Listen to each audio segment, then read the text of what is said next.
Am I the a-hole for leaving an equal inheritance to my stepson as my bio kids? I, 62 male, met my current wife, 39 female, 4 years ago, and we got married 2 years ago. She has a son, 12 male, from her previous marriage who lives with us full-time. His dad visits occasionally but lives in another country. I also have 2 adult children, 34 male and 32 female, from my first marriage. I will admit I don't have the greatest track record as a father. While my bio kids were growing up, we were kind of distant, as their mother and I were constantly fighting.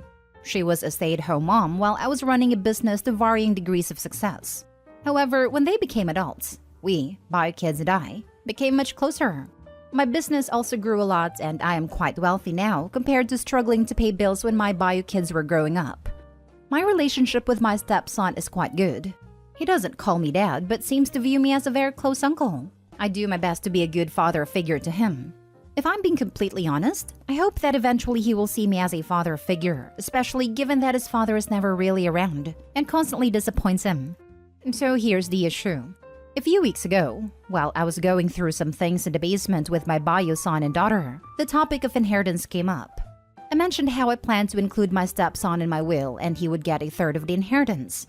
I don't remember how exactly we got to this topic. Well, my kids are furious with me now, telling me this was unfair, as they had to grow up with a cold, emotionally and physically distant / unavailable father who struggled to bring food to the table. They mentioned how my stepson gets to live a luxurious childhood with a much kinder and more present / emotionally available and supportive parent than they had ever had, while not even being my real son. Then on top of that, they would lose out on the inheritance they feel they had earned for working so hard to repair our relationship after all the damage I had done to them. To clarify, that's not something they said. It's something I'm trying to be cognizant of because they absolutely could have walked away, but chose to try to repair our relationship before my business was even successful, and they both had a hand in making the business successful because they were willing to help out. I can understand their point of view. They feel like I'm sliding them from my new family with a much younger wife, and what they claim as a do-over child, which is not, but I can see why they see it that way. I want to do right by my stepson, but also my bio kids who did have to put up with a lot more during their childhood than my stepson. Am I the a-hole for planning to leave an equal inheritance to him? Now for the top comments. You're the a-hole without a doubt.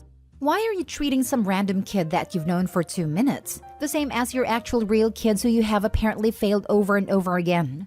I guess you can leave him a bit, but 1/3 is ridiculous. Agreed. He has this kid in his life for a hot minute, and he's already in the will? He isn't on the same level as the bio kids just yet. I would have waited to make sure the new wife and kid actually stick around before adding them in. And the kid doesn't even see him as a father figure either, just a close uncle. Absolutely wild. You're the a-hole. While theoretically it is lovely to leave something to a stepchild, you leaving an equal share to the child of your trophy wife is really tone-deaf. Your bio children are not being greedy for not being pleased by your showing once again that you are not treating them fairly. You have shown them that you, who are old enough to be this kid's grandfather, now has decided to have a new family as a do-over.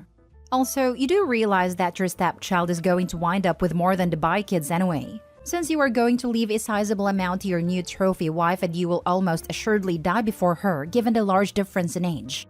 The stepchild is going to inherit from his mother the amount you left to her, as well as the 1/3 directly. And I bet you are also leaving the wife your house and other valuable personal property. A lot of bio kids have been screwed out of stuff when the father takes up a new family. When my grandfather passed 2 years ago, we discovered that he had moved most major assets into solely his second wife's name. So the terms of the will screwed my dad and his brothers and all the grandchildren out of basically everything. He was also a man who married a much younger woman. She was my oldest uncle's girlfriend in high school for some added drama, and was an absolute a-hole to my grandmother and their children their entire married life and beyond. We expected nothing, because he was awful, and got nothing. But that extra FU of his second family getting everything, except the token "I didn't forget you" stuff, and they don't see what the problem is the reason I'm low contact with any of that part of the family since grandma passed. Next story. Am I the a-hole for buying my nephew a gift rather than giving his parents the money? My 33 female nephew just turned 1. My sister-in-law Hannah, 34, and brother-in-law Dave, 34, are dual income and doing alright. They're firmly middle class. They own a home and go on a couple vacations a year. They decided to host a big party for their first and only child's first birthday. A little background. My husband and I are kind of known for getting good birthday gifts for nieces and nephews. They range in age from 1 to 13, and we know that the other two families struggle more financially than Hannah and Dave, who this post is about. So we have historically always asked what their child would like, and go out of our way to get them something special. I'm not talking big-ticket items like an iPad, but like $150 to $200 for each gift, each year. I asked Hannah what her son William would like, that he doesn't already have at home. She didn't answer my text, but later in the day, she sends a mass email to both sides of the family and friends who are attending William's first birthday.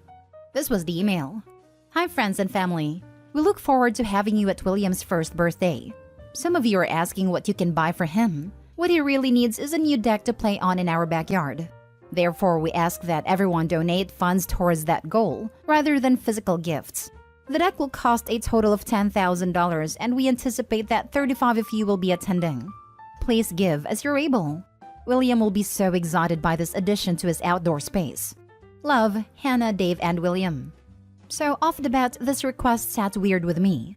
I understand shifting towards experience-based gifts over physical gifts. I see the environmental argument for that, and also the human element. But that's not what this was. It was a deck. And I'm fairly certain Hannah and Dave can afford this deck without a fundraiser. Anyway, the part that makes me an a-hole is that I decided to totally disregard the email and spent $200 on a new train table for William. I had noticed that I fell in love with the one at our house that our boys have. I justified it because he's too young to realize that his parents are cheating him out of gifts, as I see it. Hannah noticed the large box at a party among a pile of cards filled with money. She asked who brought it, and my husband, her brother, said, "We did." She said, "I specifically sent an email after getting your text. Did you not read it?" Husband told her to take it up with me. Later on, she told me she was really frustrated and disappointed in me because she expected we would be contributing the most to the deck, as we have more money than the other family members. I said we wanted to get something just for William. Hannah scowled and told the rest of the family that I was using her son's birthday to grandstand and make them look bad. Rest of the family split on it. So Reddit, am I the a-hole? Lol, not the a-hole. This is just glorious. She expected we would be contributing the most to the deck, as we have more money. Jesus, the entitlement. Hannah scowled and told the rest of the family that I was using her son's birthday to grandstand and make them look bad. She made herself look bad by requesting that her family finance essentially in addition to her home, instead of buying a 1-year-old child some toys and outfits. He's probably just starting to walk and can't quite talk yet, but he is so excited about that new deck. My dad and stepmom had a deck remodel when my middle nephew was less than a year. He liked his blankets and toys way more than the deck itself. Not the a-hole. The deck will cost a total of $10,000 and we anticipate that 35 of you will be attending. That's a "give us $300 for home improvements" email. It's totally inappropriate. Let's chalk it up to them behaving oddly due to the stress of the current financial crisis. You buying a child's gift for a child's birthday party was perfectly appropriate. They were wrong to A. ask for a wad of cash, and B. then demand to know who dare buy their child a gift instead of giving them a wad of cash. Because she expected we would be contributing the most to the deck as we have more money than the other family members. This just gets worse. I guess it wasn't a "give us $300" email. It was a hint hint. "Stacy, you should give us $1,500 while everyone else gives us $250" email. I honestly think that the deck would be the one of those projects that's never completed, with the money going elsewhere. Then again, I'm very cynical. Next story. Am I the a-hole for not chipping in for my brother and his husband's surrogacy fund and prohibiting my parents from donating as well, since I support them financially? They live a super lavish life. In my family, I am the only one close to financially stable. My parents earned enough to have a middle-class income, but my mom was a big shopper and my dad would blow his money at the casino. Now, my parents are at an age where they can no longer work. They mainly live off my mom's pension and the money I give them every month to support them. My brother went into dance after college and his job after school was working as a retail associate at a luxury store. But he also has the same problem with his money, where all his money he spends on clothes and nights out. My brother married this guy who is 20 years older than him. Brother is 26. This guy's in his late 40s. Initially, this guy framed himself as the rich older guy, but that isn't the case. Here is the thing. They are now asking everyone to donate them money so they can pay for a surrogate in Mexico. First of all, I find this whole thing skeevy as heck with this poor woman from Mexico. But financially, these guys are going on trips left and right. They constantly lease and swap out cars. So when they asked me for money, I told them no. They tried to guilt me, and I said no, not at all. Then I get a call from my mom about taking out a home equity line of credit, and I was like, absolutely not. I told my mom and these guys that if they care about this so much, they can save up for it. And I forbid her to give money to my brother and his partner. She's like, okay then, I'll give a little bit. I tell her no. I tell her I am the one that pays their bills. If I find out that they gave a cent, I am going to cut them off as well. When my brother and his partner found out about this, they were very upset with me, and I told them I don't care. They are now calling me homophobic, etc., and that I am ruining their happy life. I told them I don't care. They can start saving money themselves, but I'm not going to spend a cent of my money to finance their lifestyle. Now for the top comments. Not the a-hole. I don't think anyone but them should be asked to pay for their surrogacy costs. If they can't pay the surrogate fees, I wonder if they'll be able to over 18 years of child rearing costs. Opie's not the a-hole, but this rationale is always the worst.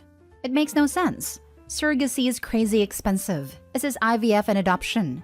Having money over 18 years to raise a child is very different than having to drop upwards of $100,000 at a one fell swoop. But again, to be clear, because I know someone will just skip right over this, Opie's not the a-hole here. It is not his responsibility to pay for his brother and his partner to have a surrogate. He already goes above and beyond for his parents, and he is not in the wrong for telling them he'll cut them off if they give his money to his brother indirectly. Not the a-hole. It is not homophobic to not want to give money to extremely financially irresponsible people. I do think you're on the fence with telling your parents what to do, but seeing as you also pay their bills, I would have done the same. The fact that they even tried to turn this into some sort of homophobia thing is disturbing. I hate when people do that. Like there is real hatred out there, and here they are throwing phobe around. Like no, I'm not meeting your financial demands. You are free to live as you like, but be a grown-up and finance your own life.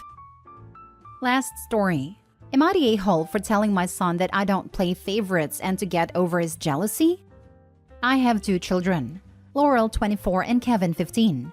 Laurel is from my first marriage. Kevin and my wife think that I favor Laurel, but that's just not true. They've complained about it over the years, but now it's at a boiling point. The most recent complaint is that I gave her a free house. None of their accusations have ever been true, but this one especially isn't. I've been with the same company for over 35 years.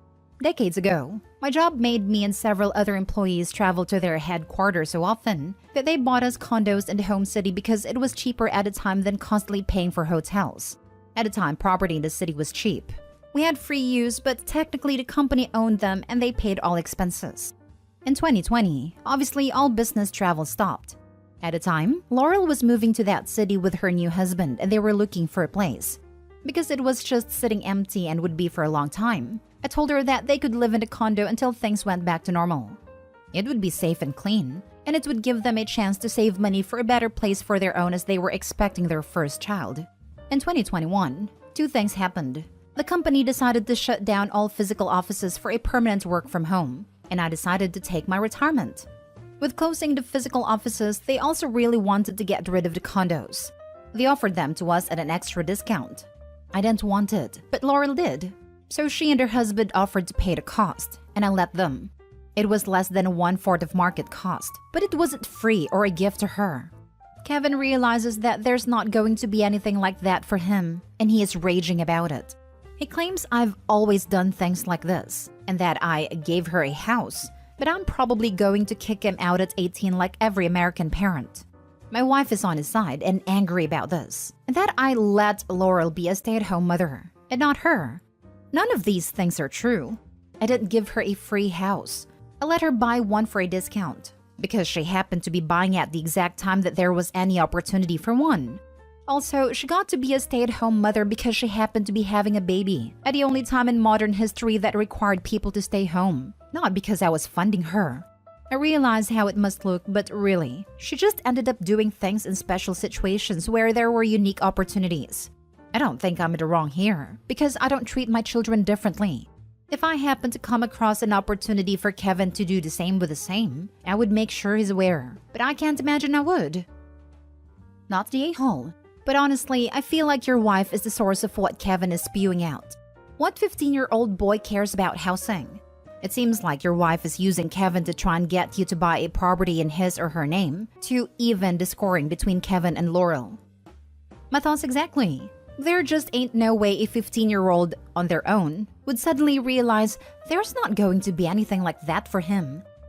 Not really. Most kids these days know they will never be able to afford a home. Not the a-hole. I have a question for the wife and son. My hypothetical daughter is learning piano and my coworker has one they want rid of, so I get it at 1/4 value. My fake daughter pays for the 1/4 herself. I spend nothing. Do I now owe my hypothetical son a piano? Is that their reasoning? Or a step further, I drive my fake kids to the mall and we walk around. My daughter's favorite store has a clearance sale on, so she's able to use her own money to buy a huge load of stuff. Do I now owe my son the value of the savings she made? I can't get my head around the entitlement here. Apparently, if you're married to Opie's wife, you do owe her hypothetical son a piano, because you should have told your hypo daughter and grandchild to go pound sand and seized the opportunity for yourself so that you can give the piano for free to your son. Or if it's a house and not a piano, save it for 9 years while paying taxes on it until your son is the same age and can pay you outdatedly cheap price for it.